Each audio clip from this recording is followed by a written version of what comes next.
Greetings, fellow fanboys. This is I, Matthew, hitting you up with another fanboy review. Yesterday, my buddy and I saw Transcendence, starring Johnny Depp. Well, critics universally fan this movie as lousy.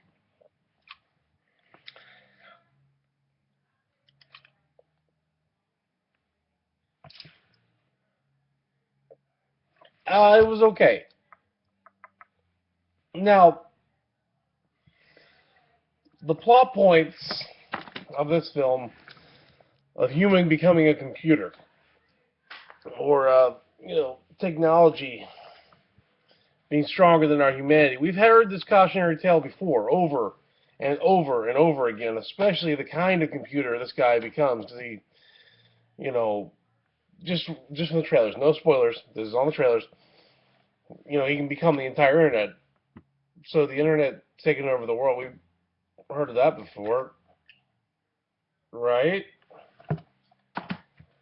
I mean, right? Humans and machines working together with mixed results. We've also heard that tale before, right? Sentient machines doing weird stuff. Sometimes they're benevolent. Heard those tales before too, right? AI, short circuit. Camera's off, sorry. Not off, I mean, never mind. But so it's been done to death. We know that technology is dangerous. We know that one day it may exceed our humanity. We've heard it all before.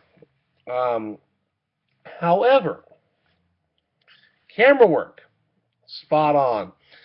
This movie was actually directed by the camera guy from Dark Knight trilogy and The Prestige and Inception. Chris Nolan's camera guy, Walter Pfeiffer. So it was beautiful. It was really good camera work, really, really pretty scenery. The CGI was crisp and clear. People forgot to mention these things. I mean, the plot of the story, yes, we've heard all before.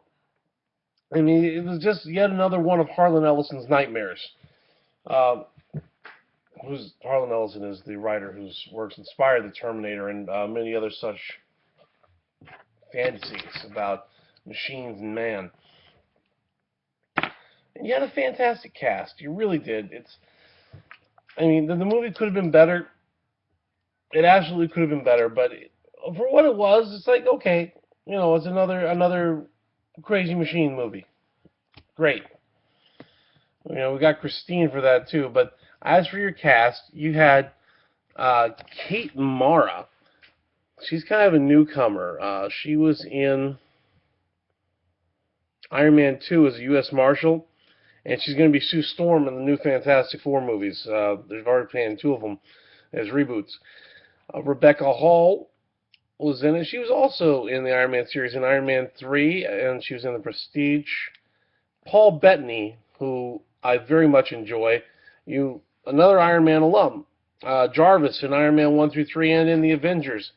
Plus, he was in Priest and Legion, and he was the guy that was whipping himself in the Da Vinci Code. Really fantastic actor. He gets into any role. Who else do we have? Cillian Murphy. I adore Cillian Murphy. I got a boy crush on Cillian Murphy, I'll admit it.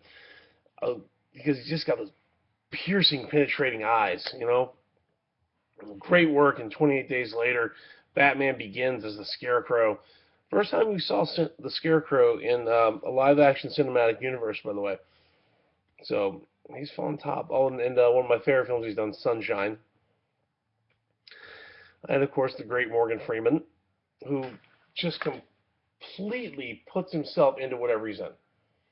And lately he's been doing a lot of sci-fi and comic book movies as an attempt to revitalize his career, because unfortunately he did fall into the straight-to-video trap, as many actors do. He had one with like him and Cuba Gooding Jr. I forget what it was called. It was so bad.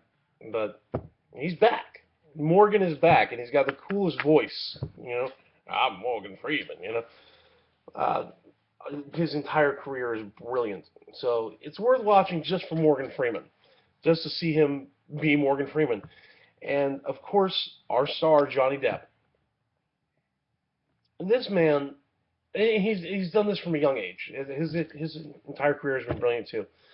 He hasn't always had great movies, but he's always been great in them. If that makes any sense.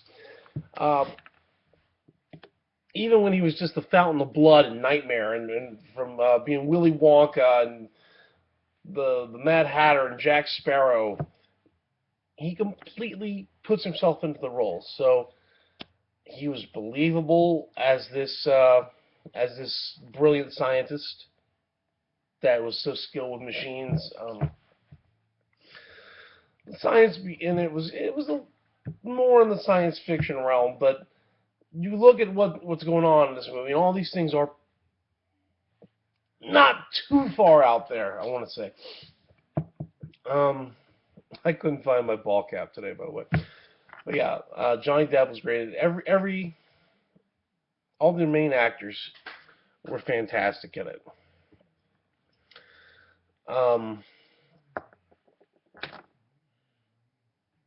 And then they all did a great job. So good casting, very pretty cinematography, decent acting. And these are high marks. It's just you get stuck in the story that we've heard 1,000 times before. And to me, what it really pulled from, just from the trailers, was Skynet, was Terminator. The whole series, 1 through 4. And the concept of this machine that is completely sentient, that is beyond intelligent, that is controlling everything. They did some... It gets a little far-fetched near the end when they start doing things with nanobots that nanobots aren't really supposed to be able to do. But, I mean, I don't feel the other critics were very fair to this film because it was so pretty. It was visually stunning. I mean, that camera guy, Walter Pfeiffer, because he also, did the camera work for this. He's brilliant. He's absolutely brilliant. Different script? Who knows? It could have been great. I don't think there's going to be Transcendence 2 and 3, though. I really don't. Because it's opening weekend, I kid you not, there were 6 people in the theater, including my friend and I. So, yeah. Unless it's Pirates 5 or a new comic book movie. Maybe people are losing interest in Mr. Depp. I personally am not. I enjoy all his work. I got a friend that looks just like him. It's crazy. She's actually a girl. It's weird. So her name is Jen, and she always does a Johnny Depp costume. She did a brilliant Edward Scissorhands, and her Willy Wonka costume was dead on. And she did the Mad Hatter. It was beautiful. I keep telling her she should go as the Fountain of Blood from Nightmare 1. And she always gets a chuckle. Anyway, special thanks to Anthony, who went to the movie with me and actually bought my ticket. I mean, as you guys know, it's hard for me to keep doing this, to go see movies when I'm broke. So I had a good time. The movie wasn't fantastic. I give it an okay. I keep varying my scale, but we're going to start keeping it consistent. It starts with terrible, bad, okay. That's where this one was. Decent, good, great. This one gets an okay. But it gets great for cinematography. Overall, it just didn't fit together. I mean, like I said, we've heard this a billion freaking times. The machines are gonna get us. Oh no. We know the machines are gonna get us.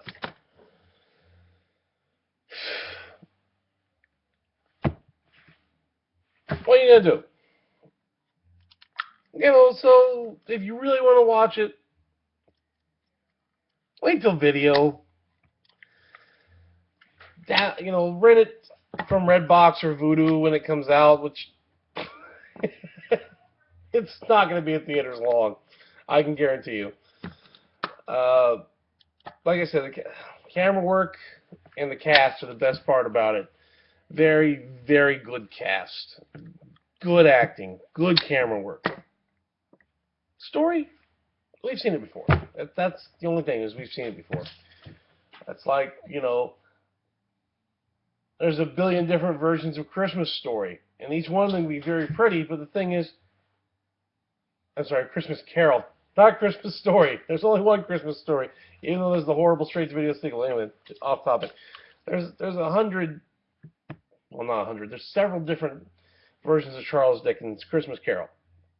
Be it with Mickey, be it with the Muppets, be it with Jim Carrey and CGI, be it with George C. Scott, which is a cool version, be it the theatrical musical version from the 60s. We've heard the story before. And that's the problem that I found with Transcendence, is we've heard the story before. In one way or another. Yeah, it was a little different, but it's been done. I'm sorry, it's been done. And coming from a guy who mainly watches comic book movies, like, how many times can we have the Punisher in film? More, I hope. I guess it's a double standard. I'll admit it, but maybe if they'd done it in a slightly different way. But yeah, that's all I got. I mean, the critics are absolutely harsh on this movie. It's not nearly as bad as they're saying it is, in my humble opinion, as, an amateur film critic in a trench coat. But wait till video. Anyway, fanboys, you keep watching them, I'll keep reviewing them. Next, I'm really hoping to go see, May's going to be so busy for me. Amazing Spider-Man 2, X-Men Days of Future Past, Godzilla.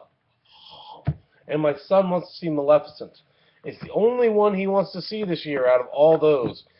I can't even convince him about How to Train Your Dragon 2. This is going to be a busy year for movies for me. I may or may not check out Jupiter Ascending. It looks cool the more I watch the trailers, but at the same time, it's like, this belongs to the teeny boppers, just like Divergent does. What else are we going to see this year? Ninja Turtles in August. I'm so freaking psyched for Ninja Turtles. Of course, it's in the hands of Michael Bay, so who knows. And speaking of Michael Bay, Transformers 4, which my undying loyalty will still go see, even though Transformers 2 was not so good, and Transformers 3 was fun, but not as wonderful as I'd hoped. But that's a different story. Anyway. Okay. Anyway, my brother's calling me for breakfast, so... Bacon! Bacon? God bless bacon. I believe I have a button about that. I do! I love bacon, right there, as you can tell. Anyway, fanboys, Nanu Nanu, be well, live long and prosper. Peace.